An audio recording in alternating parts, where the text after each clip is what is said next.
These are guys that you're going to have to start in week 3 for fantasy football if you want to win your matchups. The first one is going to be Joe Mixon. He's playing the Los Angeles Rams, and let's just go ahead and look at running backs against the Rams this year.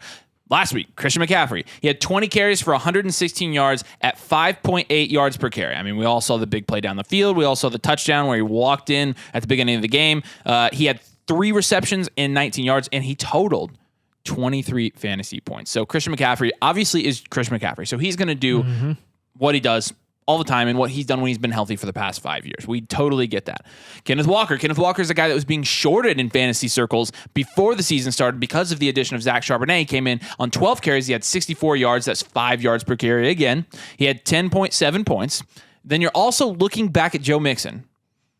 He is number 7 in opportunity share, which is the percentage of the team's running back touches, and he has a 14.3% target share.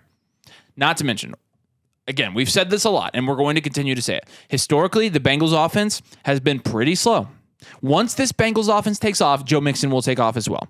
He'll be getting a lot more targets, a lot more opportunity. Not to mention, Joe Burrow, who knows if Joe Burrow's playing this week?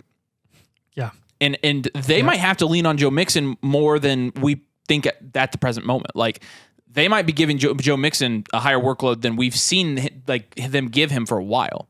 So with that, I mean, with the defense that they're facing, with the situation with Joe Burrow, with the fact that the Bengals offense typically does start slow, we think Joe Burrow's a must start. Yeah, and I mean, when you're looking at the last 2 weeks with Joe Burrow, Joe Mixon was getting 5 targets each of those weeks. If you have a backup quarterback coming in, backup caliber, that's like Josh Dobbs level, and you see the opportunity that James Conner is getting in the Arizona Cardinals offense, like you're going to see a similar situation if you've got a backup QB in Cincinnati for a couple weeks. Joe Mixon's definitely a guy that we're excited for in the future. Next guys here are going to be Christian Kirk and Calvin Ridley playing the Houston Texans this week. I think this is pretty self-explanatory. We know what the Houston Texans are. The Colts offense just put up a clinic in Houston, like embarrass their defense. We really like DeMeco Ryans. We really like the future of Houston. But this year, I mean, we got to be honest with ourselves. Anytime anyone's playing Houston, most of those offensive guys are going to be must starts. And just like we told you this offseason, really, you got to give Simon credit for this. It's looking like from a target perspective, Christian Kirk and Calvin Ridley are not mutually exclusive assets in that offense. Christian Kirk is primarily your slot receiver. Calvin Ridley is functioning as the one. So he can do a lot of things in the short to intermediate game, and he can get some deep balls downfield as well. And you saw that last week where Christian Kirk had 14 targets and Calvin Ridley had 8. Now, Ridley only brought in 2 of those, which is why he had such a down day. But, I mean, he got 2 red zone targets. He easily could have had 2 touchdowns if he'd brought in both of those. So, through 2 weeks, Ridley has 19 targets and Kirk has 17. So, again, we're just reinforcing the fact that these guys can both produce at the same time. Gardner Minshew was 19 for 23 in 3 quarters last week against the Houston Texans for 171 yards and a touchdown. Gardner Minshew. Now, yes, Gardner Minshew has had a history of coming in and as a backup and putting up some solid numbers. I mean, he put up like 30 points one week when Hurts was injured last season. This is still a backup quarterback we're talking about. That's still a feat that is embarrassing for any defense to allow. And I think it's going to happen again with a much better offense in Trevor Lawrence. I mean, there's a reason that Trevor Lawrence is the quarterback in Jacksonville, and it's not still Gardner Minshew. Let's just say that. All right, Zay Flowers versus Indianapolis is going to be the next one. Let's just talk Colts fan to non-Colts fan, or maybe fellow Colts fan, about Colts versus wide receivers this year. Let's talk about Nico Collins, who had 7 receptions for 146 yards and a touchdown. He had 27 fantasy points. Okay, let's talk about Tank Dell, who had 7 receptions for 72 yards and a touchdown. He had 20 fantasy points. Okay. That's not good enough for you. Let's talk about Robert freaking Woods. And I say freaking because the man is old. Who had 6 catches for 74 yards and 13 fantasy points. 6 receptions on 9 attempts, which is really nice. Nice. Yeah. Let's talk about Calvin Ridley, who in his first week back, after not playing for 2 years, 2 full years, 2, had 8 catches for 100 yards and a touchdown. He had 24 fantasy points. Let's talk about Zay Jones, who had 5 catches for 55 yards and a touchdown and had 16 and a half fantasy points. Look, I love the Colts, but if there's a receiver playing against the Colts, I'm going to start that receiver. You could even put Mark Andrews on this list if you wanted to, but with Zay Flowers, you're looking at the fact that the Colts have allowed 5 different receivers over 13 fantasy points in 2 weeks. 2 weeks. Zay Flowers is comfortably more talented than every single guy I just listed besides Calvin Ridley. And maybe Nico Collins if you're a degenerate and you think like that. But through 2 weeks, Zay Flowers, 15 targets. Well, Christian Kirk wasn't on here, though. Yeah. Oh, that's true. You're right. Leave me alone. Sorry. Zay Flowers, 15 targets, 13 receptions, 140 yards, and 14 points per game through 2 weeks. So Zay Flowers, you've seen him produce without the touchdowns. I would even venture to say Zay Flowers will probably get his touchdown against the Colts. Probably. Why wouldn't he not? I mean, look at what other receivers done.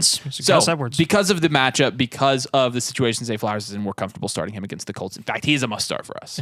Yeah, it's not even close. I mean, when Allen Robinson plays the Colts and Deontay Johnson and George Pickens, I'd start all three of them.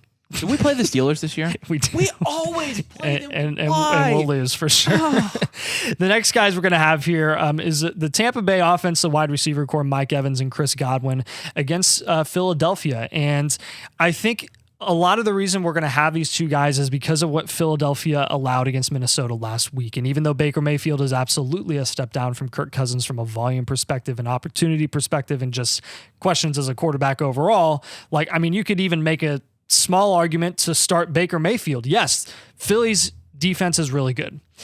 They still have a lot of injury questions right now. We don't know who's going to come back healthy. I mean, they didn't have Bradbury last week. They're missing 4 viable options defensively, and there's a couple guys that may not be coming back this week as well. I think that coupled with the fact that Tampa Bay has started very strong, and we're expecting that to potentially carry over for 1 or 2 more weeks before they really fall off. Baker Mayfield, 16 and 18 point performances for his first 2 weeks, 490 yards total and 3 touchdowns, no interceptions. Wow. No interceptions, Baker. We see you, dude. Yeah. Mike Evans and Chris Godwin have each had 18 targets and 14 targets respectively, 12 receptions for Mike Evans, 237 yards and 2 touchdowns, and Chris Godwin, 10 receptions, 109 yards for a total of 10 points, or an average of 10 points between those 2 weeks.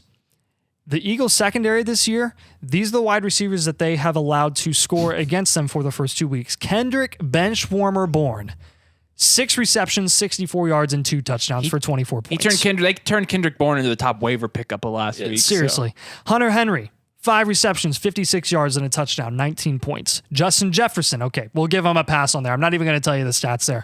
Jordan Addison, a rookie wide receiver, 3 receptions, 72 yards, a big play, touchdown for 16 points. KJ Osborne, the 4th receiving option there. 3 receptions, a touchdown, 12 points. And then TJ Hawkinson, who is our guy, still put up 25 points against the Eagles secondary, which, that defense across the board is given so much praise all the time. So I think you got to be looking at this week and saying that Mike Evans and Chris Godwin, they may be a sneaky start. And I would venture to say Chris Godwin even more than Mike Evans, because we think long-term Mike Evans is a sell. Yes. Because ultimately I think Godwin is going to be more consistent with that volume. But I think if you do own Mike Evans, you're comfortable starting him this week. And Chris Godwin. You're good. All right, our second to last guy is going to be Raheem Mostert versus the Broncos. Broncos versus the run last week. They faced Brian Robinson, which look, for fantasy purposes, yeah, I can be in on Brian Robinson.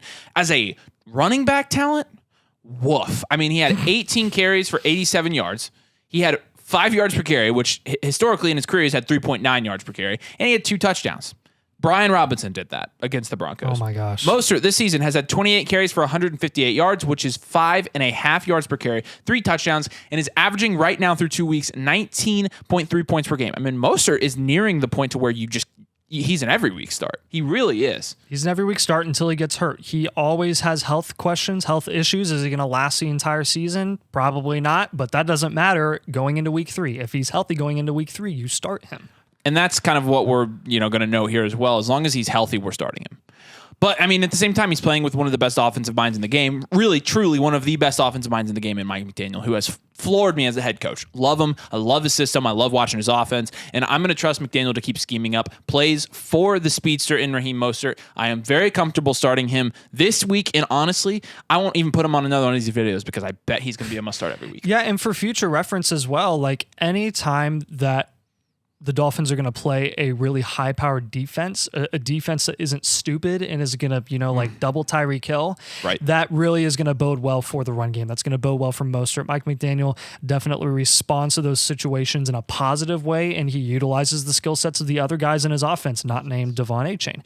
And Raheem Mostert, like he totally reaped the benefits of that against a Patriots defense that is absolutely phenomenal at every position defensively. And they were smart, and they doubled Tyreek Hill. So they didn't allow him to get any big plays or anything like that. So that's just something to keep in mind, because you've got, a lot of good matchups in the future, like the Dolphins playing the Jets.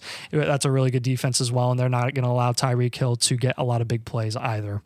Our last guy here is going to be Jordan Addison playing the Chargers. 2 weeks. We could just stop there and say Jordan Addison playing the Chargers. See ya. You definitely want to start him. Can I rant? Yeah, go right ahead. This is you, man. All you.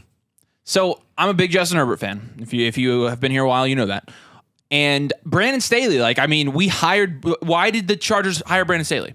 Because Brandon Staley was supposed to bring in a good defense and a good defensive scheme. And the Chargers literally have the worst defense in the league. Not only is he stunting Justin Herbert's development as a quarterback, which I 100% think, why in the heck is every receiver that faces the Chargers a must start when you have a defensive head coach? What other advantages are there to having a defensive head coach, if not to have a good defense? You have Derwin James, Joey Bosa, and Asante Samuel Jr., just to name three. Jackson. That's not even, and Jackson. You could keep naming all these guys that are uber talented, highly paid guys, and they can't stop offenses. They're incapable of it. Rant over. It's not on the players. I cannot stand it. It's not on the players. It's on the coach. Staley, who is a brilliant young mind, is looking like he may lose his job midseason. Honestly, I think I'd rather them lose games. But go ahead. Yeah. Jordan Addison. Jordan Addison. So after all that ranting, Jordan Addison has got to be a must start. He is still the third option in Minnesota, but you're looking at Kirk Cousins putting up 30 points with his passing volume, and the fact that Justin Jefferson is putting up 25, Hawkinson putting up 25, Addison heading that up with 16 points. Yep. Sure, his volume was less than all of the other guys ahead of him, but I don't really care if he has big playability and is that good of a route runner and is that good already as a rookie to be able to command even the volume that he's gotten. That's rare stuff. Yes. That is rare stuff. And you're looking at Tannehill. I don't even want to go into this. I don't want to go into Tannehill's stats playing the Chargers. It's embarrassing is what it is. It's absolutely embarrassing. And when you look at other high-powered offenses like the Dolphins week 1 and everyone that produced there against the Chargers, I think you got to see the Vikings going into this week. They're going to be angry. They started the year 0-2. They're going to be scoring a lot of points against the Chargers, and I bet you Chargers are going to find a way to lose because they always do. I'm constantly picking. And you look at that game, and it's got an over/under of 55 points, which we mention this every over. We mention this every week with the Chargers, it's going to be a high-scoring game. And the reason it's going to be a high-scoring game because the Chargers are going to get 35 points or more every week. So don't expect anything different with Jordan Addison. I expect each of Addison and Hawkinson and Jefferson to have 20 or more points this week, legitimately. Yeah. He's a must-start. Those are some must-start guys this week that you should be putting into your fantasy football lineups. Do us a huge favor. Make sure you like this video and make sure you are subscribed. If you want to join the community, we are going to bring you high-quality fantasy football content throughout the entire fantasy season. And also at flockfantasy.com/domain, that is where you can join our community, interact with us on a day-to-day basis. You also get our rankings and our articles, and you can join our Discord. So, flockfantasy.com/domain. Use code domain for 30% off the entire site and to get put in our little cohort. We'd love to have you join the community. We appreciate you guys watching. Thanks for joining us. We'll see you later.